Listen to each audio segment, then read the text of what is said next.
دویمه سپاره او سلورم نمبر رکو سوره بقره شلم نمبر رکو. دویمه سپاره سلورم نمبر رکو او سوره بقره شلم نمبر رکو. بسم الله الرحمن الرحیم. ان فی خلق السماوات والارض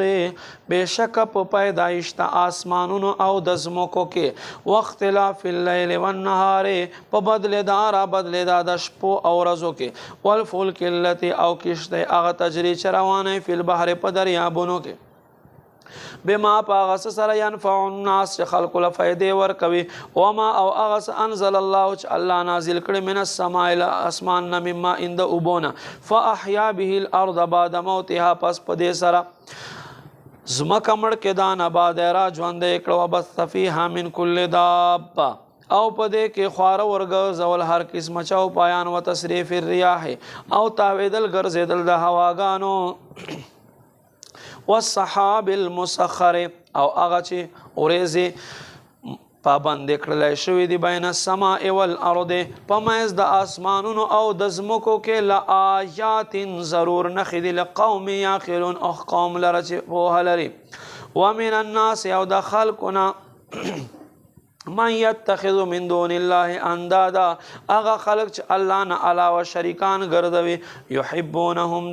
دوی مینا ور سره کوي که حب الله پشان د محبت کولو الله سره والذین خلق امنوا چې ایمان والدي اشد حبا لله دوی زیات مینا کوي الله سره ولو ير الذين ظلموا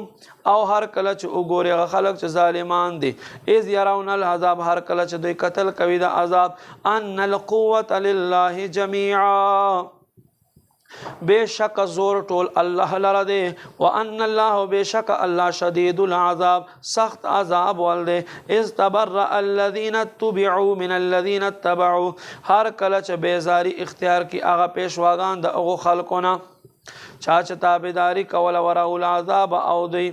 وګوري عذاب تقطعت بهم الاسباب کټ پو ګرځيږي پرې بشي دوی په مینس کې تعلق وقال الذين اتبعوا وای با هغه خلق چا چې پیروي کوله لو ان لنا کرک چرته مونږ دې پاره او ګرځيږي مهلت فنتبرأ منهم ضرور بهم مونږ له دوی نه بیزاری اختیار کو کما تبرؤوا منا څنګه چې دوی له مونږ نه بیزاری اختیار کړه کذالک دک سرنګ یریهم الله الله بخای دوی ته اعمالهم عملنا دې حسرات علیهم چې دوی په خپل عملونو باندې افسوس کوي